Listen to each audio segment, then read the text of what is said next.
이혜인님의 행복 수첩이라는 시가 있습니다. 이런 내용이 있습니다. 앞을 봐도 기쁘고 옆을 봐도 즐겁고 뒤를 봐도 마냥 행복하다. 여러분은 어떠신가요? 이 시의 고백처럼 기쁘고 즐거우신가요? 행복하신가요? 이솝 우화에 보면은 이런 이야기가 나옵니다. 어부들이 그물을 잡아당기는데 그물이 무거운 거예요.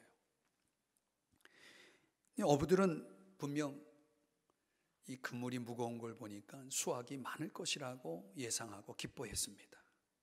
그래서 그물을 물 밖으로 끌어내는데 글쎄 그 그물 안에는 돌멩이와 잡동사니가 가득 차 있는 거예요. 그러니까 이 어부들이 전혀 예상하지 못한 그 내용을 보면서 난감해할 때 그때 그들 가운데 나이 든 사람이 말합니다. 그만 슬퍼하시게 친구여. 기쁨은 슬픔을 동생으로 두고 있나 보. 우리가 먼저 너무 기뻐했다면 그 반대를 얻을 수도 있다는 것을 명심해야 하네. 여러분, 진리 아닙니까? 전도서 3장 4절 말씀에 보면은 울 때가 있고 웃을 때가 있으며 슬퍼할 때가 있고 춤출 때가 있으며 이렇게 말씀합니다. 여러분, 삶이 그런 겁니다. 그럼에도 어쩌면 지금의 현실 앞에 우리는 기쁨이 없는, 웃음이 없는 시간을 보내고 있을지 모르겠습니다. 그런데 여러분, 오늘 성경 본문 6절의 말씀에 보면은 기쁨이라는 단어가 나옵니다. 보이시나요? 기쁨. 무슨 말입니까? 데살로니가 교회에 기쁨이 있었다는 말입니다. 과연 이 데살로니가 교회처럼 저와 여러분에게 기쁨이 있나요? 지난주 우리가 1절에서 5절까지 성경적 교회의 특징을 함께 묵상했죠. 기억나시나요?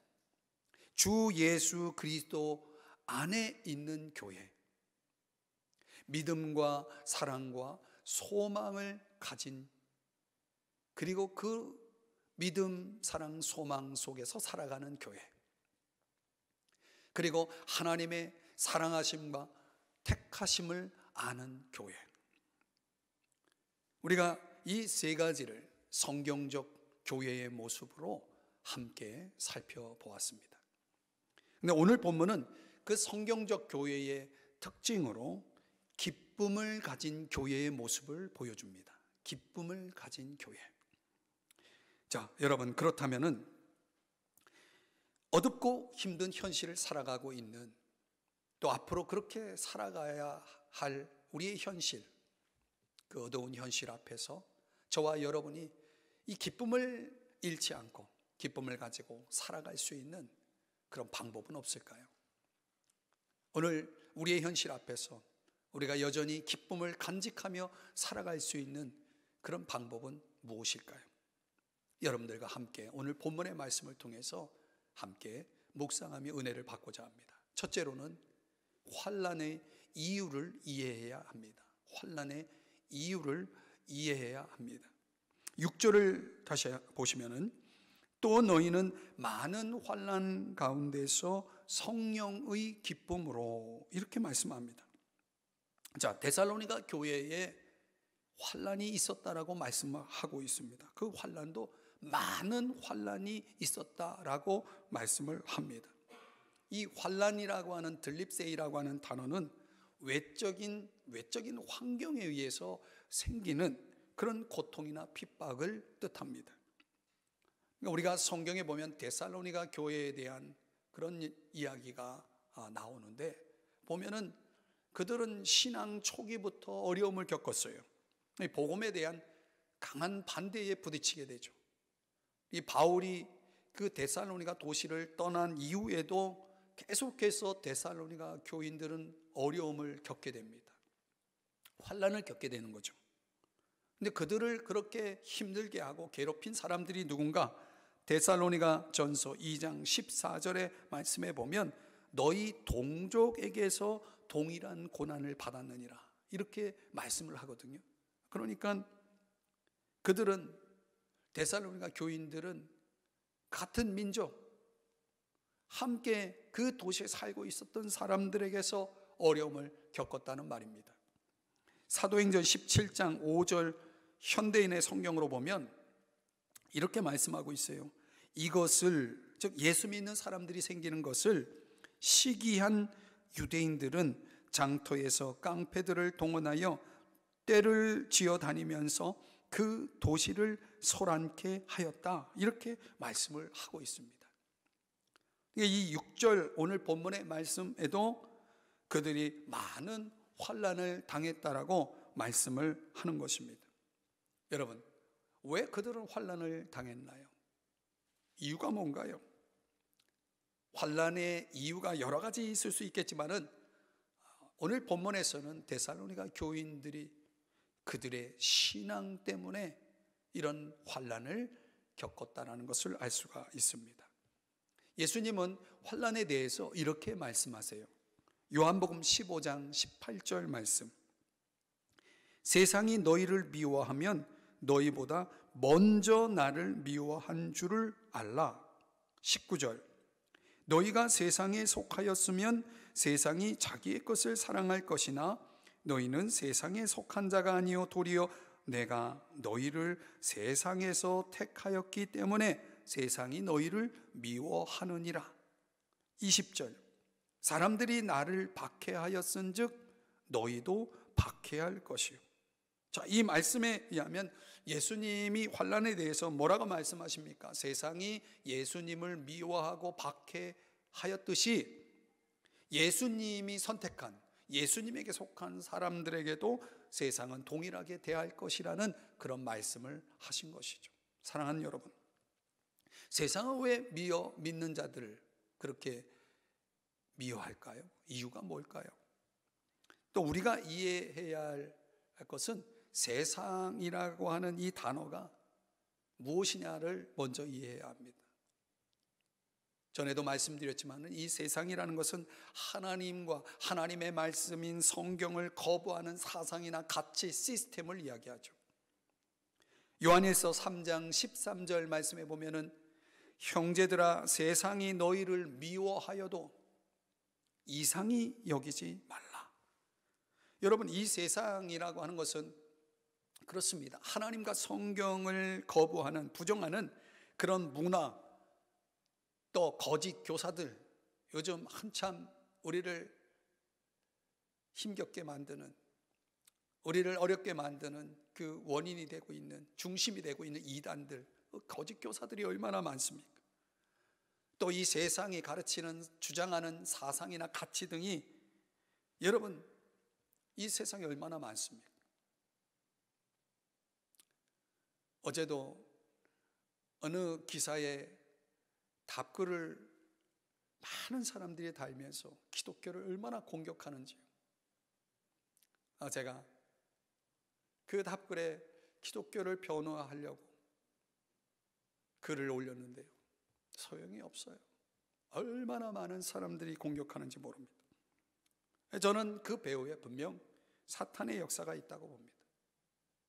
오늘 이 세상을 통해서 우리 믿음의 사람들을 공격하고 박해하고 힘들게 하는 일들이, 예수님도 그렇게 말씀하셨고 성경은 분명히 말씀하고 있는 거예요. 사탄의 역사 분명히 있습니다. 흔들리지 말아야 됩니다. 요한복음 16장 33절에 보면 세상에서는 너희가 환난을 당하나 담대하라 내가 세상을 이기었느니라 라고 말씀합니다. 요한일서 4장 1절의 말씀에 보면 사랑하는 자들아 영을 다 믿지 말고 오직 영들이 하나님께 속하였나 분별하라. 많은 거짓 선지자가 세상에 나왔습니다. 여러분 보세요. 자기가 하나님이라고 주장하는 그런 교주들이 이 사이비 집단들이 얼마나 많습니까? 신천지를 비롯해서 그런 집단들이 많아. 그래서 성경은 뭐라고 말씀합니까? 하나님께 속하였나 분별하라 라고 말하는 것입니다.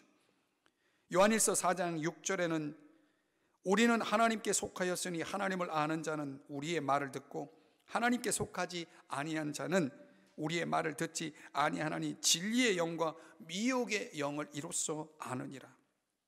여러분, 그래서 우리가 분별해야 되는 것이에요. 얼마나 중요한지 모릅니다. 이 세상은 기독교 신앙에 대해서 잘 이해할 수 없습니다. 그렇지 않습니까, 여러분? 역사를 보면 세상이 기독교에 대해서 호의적인 반응을 보인 적이 없습니다. 호의적인 적이 없습니다. 오히려 세상은 기독교를 위협하고 반대하고 방해해 왔죠. 이게 역사입니다. 여러분, 우리가 이 세상 살아가면서 혹이나 믿음으로 인해서 어려움을 겪는다면 그것을 이상히 여기지 말아야 됩니다. 그것은 이미 예수님이 말씀하시고 성경에 그렇게 말씀을 하고 있는 것입니다. 우리가 환난을 이해해야 그 환난을 이기고 기쁨을 유지할 수 있습니다. 또 한 가지 알아야 될 것은 베드로전서 1장 6절의 말씀에 보면 새 번역으로 이렇게 말씀합니다. 그러므로 여러분이 지금 잠시 동안 여러 가지 시련 속에서 어쩔 수 없이 슬픔을 당하게 되었다 하더라도 기뻐하십시오.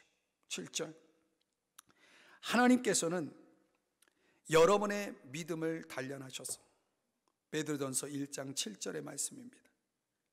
하나님께서는 여러분의 믿음을 단련하셔서 불로 단련하지만 결국 없어지고 마는 금보다 더 귀한 것이 되게 하시며 예수 그리스도께서 나타나실 때에 여러분에게 칭찬과 영광과 존귀를 얻게 해주십니다. 이런 말씀이거든요. 결국은 이 말씀처럼 여러 가지 환난이 있는데 그것이 우리에게 우리의 믿음을 더 단련해 준다는 거죠. 그래서 마침내 주님께서 우리에게 칭찬과 영광과 존귀를 얻게 하신다, 이렇게 말씀을 합니다. 그렇다면 역설적이지만 분명 환난은 우리에게 유익한 거 아니겠습니까? 데살로니가 교회가 많은 환난 가운데서 기뻐한 이유가 바로 여기에 있는 것입니다. 사랑하는 여러분, 우리는 우리가 원하지 않았던 이 어려움을 지금 겪고 있습니다. 이것은 분명 환난입니다. 우리가 이 환난 중에 있을 때에 저와 여러분이 기쁨을 잃지 않기 위해서는 저와 여러분에게 무엇이 있어야 됩니까? 환난을 이해해야 합니다. 그리고 더 나아가서 우리는 환난의 유익도 생각할 수 있어야 됩니다. 그리할 때 저와 여러분에게 기쁨은 계속될 것입니다. 두 번째로, 성경적 교회로서 저와 여러분이 어떻게 기쁨을 간직하며 기쁨을 잃지 않고 살아갈 수 있을까? 둘째로는 성령과 말씀이 있어야 된다. 성령과 말씀이 있어야 된다. 자, 이 기쁨이라고 하는 단어를 한번 6절에 다시 보시면 이렇게 말씀합니다. 성령의 기쁨으로 말씀을 받아. 자, 흥미로운 것은요, 이 기쁨이라고 하는 단어가 성령과 말씀 사이에 있다는 것입니다. 성경을 보시면 그렇죠. 이것은 이 두 가지 단어, 성령과 말씀이라고 하는 이 두 가지가 있어야 우리가 그 기쁨을 간직할 수 있다라고 하는 그런 의미를 보여줍니다. 본문에서 보면은 왜 성령의 기쁨이라고 말씀하는가? 문자적으로는 성령이 주시는 기쁨입니다. 성령이 주시는 기쁨. 자, 그러면 성령이 어떻게 우리에게 기쁨을 주는가? 우리가 두 가지의 개념을 살펴볼 수 있습니다. 하나는 우리가 믿음을 가질 때 성령은 기쁨을 주십니다. 다시 말해, 저와 여러분이 주님에게 돌아왔을 때 그때 하나님은 저와 여러분에게 성령을 선물로 주셨고 그 성령이 우리 안에 들어오실 때 무엇이 있었나요? 기쁨이 있지 않았나요?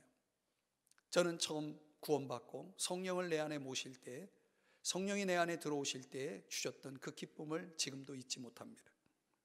사도행전 16장 34절에 보면은 이렇게 말씀합니다. 그와 온 집안이 하나님을 믿음으로 그 다음 크게 기뻐하니라.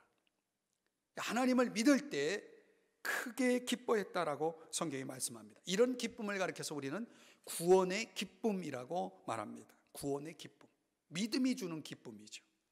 이것은 정확하게 말하면 새 생명을 얻는 기쁨입니다. 성령이 우리 속에 들어와서 믿음을 가진 우리들에게, 새 생명을 얻은 우리들에게 뭘 주십니까? 기쁨을 주신다는 거죠. 하박국 3장 18절 말씀에 보면은 나의 구원의 하나님으로 말미암아 기뻐하리로다, 이렇게 말씀을 해요. 사랑하는 여러분, 저는 목회하면서 얻는 가장 큰 기쁨이 있다면 바로 이것이죠. 한 사람이 구원을 받고 기뻐하는 모습을 볼 때, 이거보다 저를 더 행복하게 하는 것이 없다는 것이죠. 목회하면서 제일 안타까운 것은 반대로 이 구원의 기쁨, 구원의 감격이 무엇인지 모르고 신앙생활을 하는 사람들을 볼 때 그렇습니다. 여러분들은 이 구원의 기쁨이 있나요? 하나님이 저와 여러분에게 주신 이 믿음을 통해 새 생명을 통하여 주시는 기쁨이 오늘 저와 여러분 모두에게 있기를 주의 이름으로 축복합니다. 그런데 이 새 생명, 믿음을 통해서, 새 생명을 통해서 얻는 기쁨은 다음의 기쁨으로 이어진다는 거예요. 그것이 무엇입니까? 본문 6절을 다시 보시면 성령의 기쁨은 그 다음 무엇으로 나갑니까? 말씀을 받아. 말씀을 받아. 이 받는다라고 하는 이 단어는 데코마이라는 단어입니다. 영접하다, 취하다, 이런 뜻입니다. 마치 여러분 갓난 아기가 엄마의 젖을 사모하지 않습니까? 새 생명을 얻은 자들은 말씀을 사모하게 되어 있다는 거죠. 말씀을 환영하게 되어 있다는 거죠. 말씀을 갖고 싶어 한다는 거죠. 베드로전서 2장 2절 말씀을 볼까요? 갓난 아기들 같이 순전하고 신령한 젖을 사모하라. 이는 그로 말미암아 너희로 구원에 이르도록 자라게 하려 함이라. 여러분, 이것입니다. 우리가 영적으로 태어나서 믿음으로 새 생명을 얻게 되면 그 새 생명을 얻은 영적으로 갓 태어난 어린 영혼들은, 사람들은 하나님 말씀을 사모하게 되어 있는 거예요. 그래서 그 말씀을 먹고 자라게 되는 것입니다. 성장하게 되는 것이죠. 또 말씀을 들을 때, 말씀을 듣고 받을 때 성령이 우리에게 더 충만하게 임하게 되어지는 것입니다. 사도행전 10장 44절의 말씀에 보니까 성령이 말씀을 듣는 모든 사람에게 내려오신다. 그러니까 우리가 말씀을 들을 때, 여러분들이 이 시간 온라인 예배를 드리면서 하나님의 말씀을 들을 때에 그때 여러분에게 성령이 임하는 것이에요. 성령이 함께하는 것입니다. 데살로니가전서 2장 13절 말씀에 보면은 이 말씀이 또한 너희 믿는 자 가운데서 역사하느니라, 이렇게 말씀합니다. 그러니까 성경 당시에 데살로니가 교인들은 3주간에 걸쳐서 3주에 걸쳐서 성경 공부에 열심히 참여를 했어요. 바울이 가르쳐주는 말씀을 데코마이, 환영하고 그 말씀을 취하는데요, 얼마나 열심히 있었는지 몰라요. 그래서 말씀을 그냥 이 지적인 머리로만 말씀을 배우고 받는 것이 아니라 그 삶에 있어서 그 말씀을 삶으로 가져가서 철저하게 그 말씀을 실천하는 그런 전인적인 그런 말씀 생활이 그들에게 있었다는 것입니다. 그래서 씨 뿌리는 자의 비유에 나오는 말씀처럼 길가와 같이 이런 완악한 마음을 제하고, 돌밭과 같이 그 여러 가지 외부의 박해, 그것을 극복하고, 가시밭과 같이 세상의 여러 가지 유혹, 물질의 유혹에서 벗어나서 그것을 극복해가지고 하나님의 말씀을 착하고 좋은 마음으로 받아서 그것을 지켜서 인내로 결실하는 그런 신앙생활을 데살로니가 교인들이 했다는 것입니다. 이와 같이 데살로니가 교인들처럼 말씀을 받고 성령이 주시는 그런 말씀의 은혜를 힘입어서 말씀의 은혜 속에서 말씀의 삶을 살아가는 이 데살로니가 교회의 기쁨은 당연히 그들에게 가득했던 거죠. 이 기쁨, 그 충만한 기쁨이 오늘 저와 여러분에게도 있기를 축복합니다. 시편 119편 92절에 보면 주의 법이 나의 즐거움이 되지 아니하였다면 내가 내 고난 중에 멸망하였으리이다. 여러분, 이 고백처럼 하나님의 말씀이 나의 즐거움이 될 때 오늘 저와 여러분은 고난 중에서도 기뻐할 수 있다는 것이에요. 이렇게 힘들고 어려울 때 여러분들 하나님 말씀을 가까이 하세요. 하나님 말씀을 받으세요. 성령을 통하여 말씀이 주어지고 말씀이 함께하고 말씀을 가지고 살아가면 여러분에게 기쁨은 가능한 것입니다. 기쁨은 충만한 것입니다. 믿습니까? 여러분, 그런데요, 종종 우리는 성령의 기쁨 속에 살아가지 못하고 성령의 기쁨을 잃어버립니다. 이유가 뭘까요? 어떤 경우에 그렇습니까? 성령이 아예 없는 사람도 있죠. 거듭나지 않은 사람, 아직 예수 그리스도를 나의 구주, 나의 주님으로 믿고 영접하지 않은 사람들. 그렇다면 우리는 예수님을 나의 구주, 나의 주님으로 믿고 영접해서 거듭나서 성령을 받아야 되겠죠. 그러면 기쁨이 주어지는 것입니다.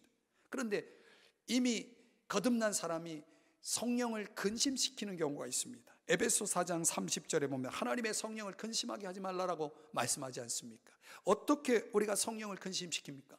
성령은 진리의 영이기 때문에 우리가 거짓말을 하고 위선을 보이면 그러면 성령은 근심하는 것입니다.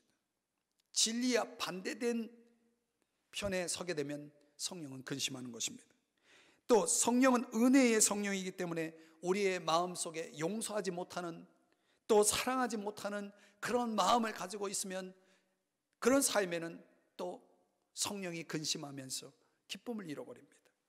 성결의 성령이시기 때문에 더러운 생각이나 말이, 행동이 있을 때에 저와 여러분에겐 또 성령이 근심하면서 기쁨을 잃어버리게 되는 것입니다.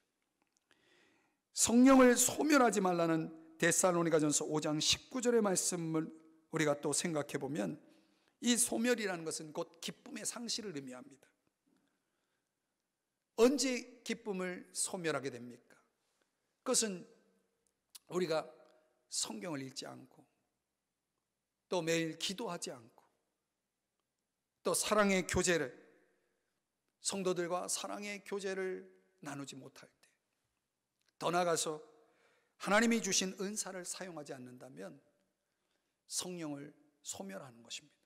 기쁨을 소멸하게 되는 것입니다. 보세요, 우리가 우리의 현실 앞에서 빨리 이런 사태가 해결되어지고 그래서 다시금 믿음 생활을 마음껏 할 수 있는 날이 빨리 와야 될 것은, 또 우리의 이런 사회적 거리두기라고 하는 이런 캠페인에 참여할 수밖에 없는 이런 현실 앞에서 저와 여러분이 소통의 한계를 느끼잖아요.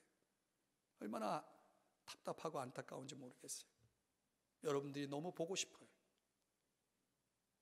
우리의 현실뿐만 아니라 우리의 인생 전체 속에서도 이런 좋은 믿음의 교제 속에서 산다는 것이 우리에게 얼마나 큰 기쁨을 주는 것인지, 성령의 역사라고 보면 됩니다. 성령의 기쁨을 계속 유지하기 위해서는 우리가 계속해서 말씀과 기도 가운데 들어가야 됩니다. 하나님이 주신 은사를 사용해야 됩니다. 사랑의 교제가 있어야 됩니다. 그것이 성령의 기쁨으로 계속 살아가는 비결인 것입니다. 오늘 본문에서 성령과 말씀을 강조합니다. 이 기쁨의 셈입니다. 그러니까 데살로니가 교회처럼 저와 여러분이 성령을 모시고 말씀을 날마다 받아서 말씀의 은혜 속에 말씀 삶을 살아가는 그런 우리의 삶의 현장 속에는 계속해서 큰 기쁨이 넘치는 줄 믿으시기 바랍니다. 그런 삶을 살아갈 수 있기를 바랍니다. 마지막으로 세 번째, 성경적 교회로서 우리가 어떻게 기쁨을 간직하면서 기쁨을 잃지 않으면서 살아갈 수 있는가? 셋째로는 믿는 자의 본이 되어야 합니다. 믿는 자의 본이 되어야 한다. 자, 6절의 말씀의 끝부분에 보면은 우리와 주를 본받은 자가 되었으니, 7절, 그러므로 너희가 마게도냐와 아가야에 있는 모든 믿는 자의 본이 되었느니라. 자, 여기 중요한 원리를 제공하고 있어요. 데살로니가 교인들의 기쁨은 한마디로 본을 끼치는 삶이었다. 거기에 그들의 기쁨의 비결이 있었다는 것을 알 수가 있습니다. 여러분 혹시 기억나시나요? 버킷리스트라는 영화. 하워드 카터라는 주인공, 그 두 사람이 시한부 인생을 이제 선고받고 마지막 남은 생애 동안에 자신들이 하고 싶은 리스트를 적어서 그 일을 하게 되지 않습니까? 중간에 이런 대화가 나와요. 카터가 하워드에게 이런 질문을 던지죠. 우리가 우리의 영혼이 하늘에 가면은 두 가지 질문을 받는데, 그 첫째 질문은 인생의 기쁨을 찾았는가?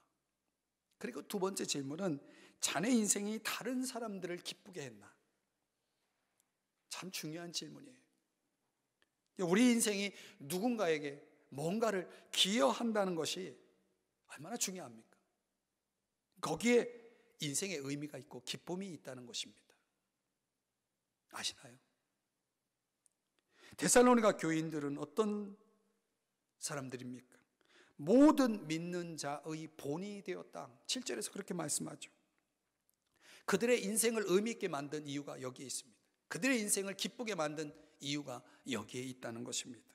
어떻게 그들은 그런 사람이 될 수 있었나요? 모든 사람의 본이 될 수 있었던 비결은 무엇인가요? 6절에 답이 있습니다. 우리와 주를 본받은 자가 되었으니 그러므로, 이렇게 말씀하잖아요. 그러니까 데살로니가 교인들의 그 영향력의 기초는 그들이 먼저 바울과 그리고 주님을 본받고자 했다는 것입니다. 아주 중요한 개념입니다. 이 본이라고 하는 명사 슈미메테스라고 하는 단어는 함께 모방하는 이런 뜻입니다. 또 받으라라는 동사 기노마이는 태어나다, 만들어지다, 어떤 것이 되다, 이런 뜻입니다. 그래서 이 합성어 본받으라라고 하는 이 단어는 계속해서 어떤 모델을 모방하고 따를 때 어떤 존재가 만들어진다라고 하는 그런 의미를 시사합니다.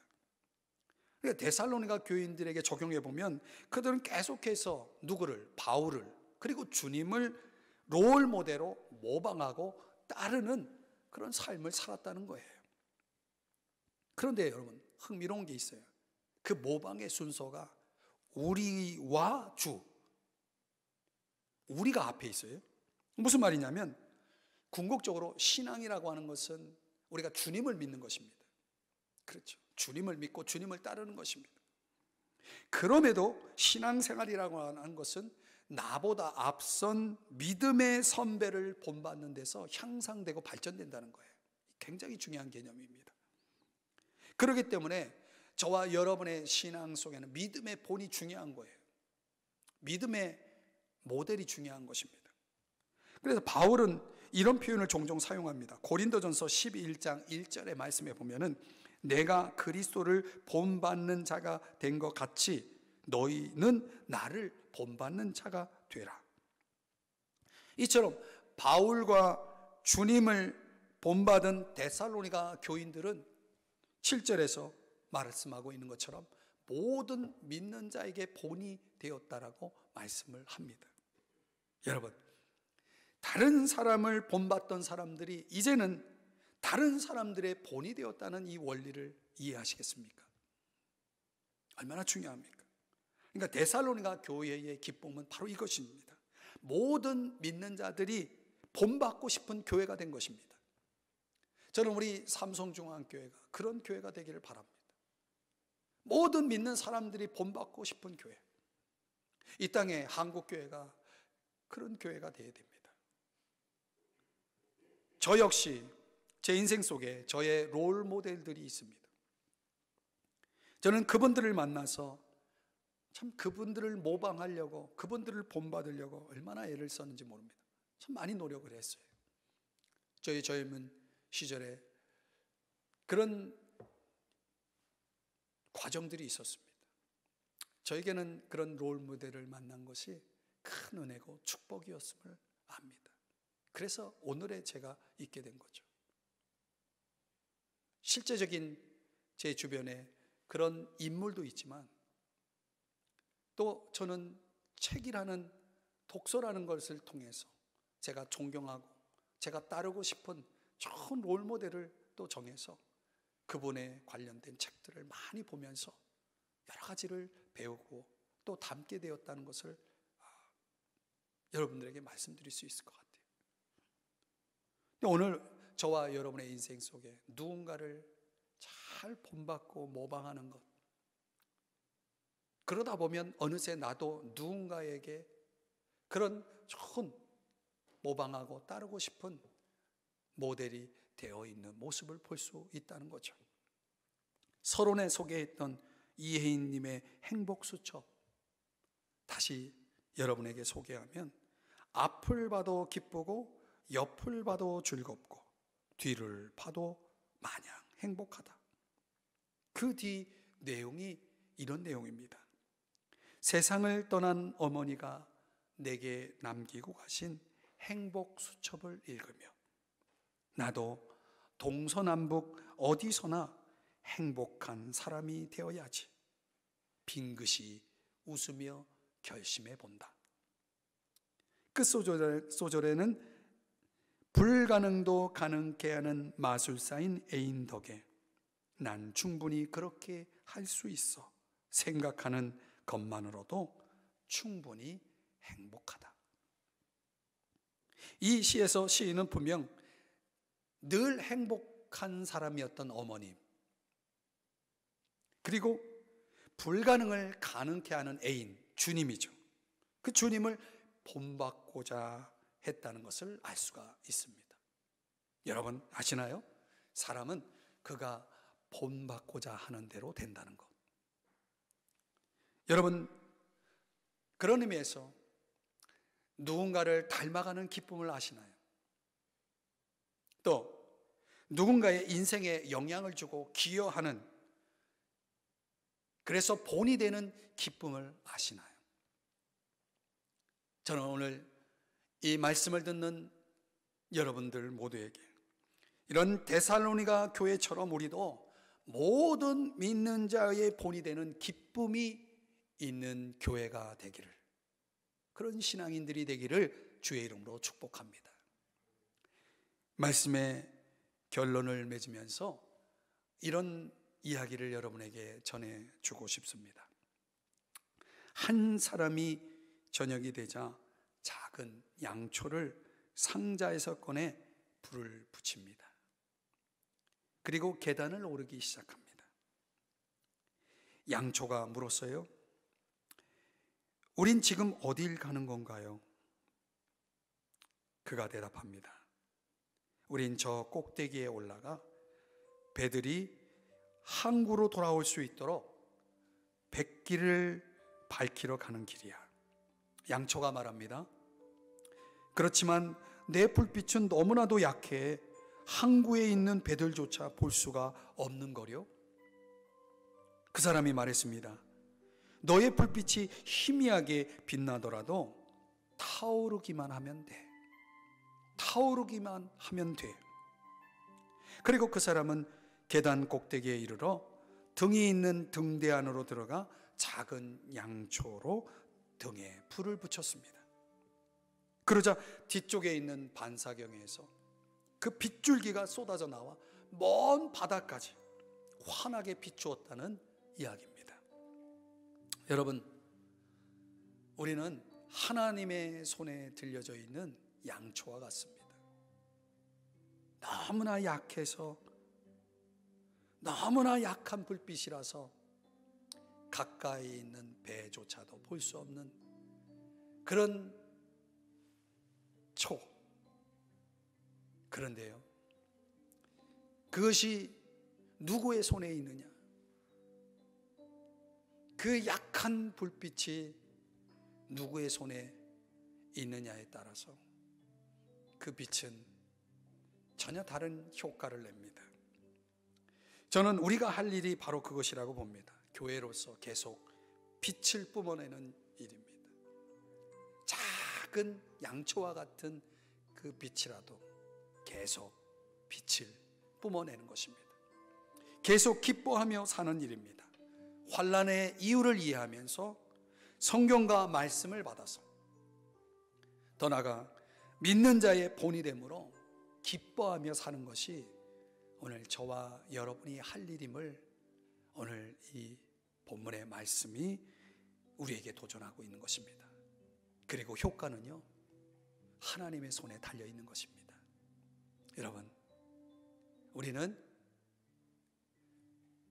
계속해서 기쁨을 가지고 살아야 할 교회입니다. 기억하십시오. 기도하겠습니다.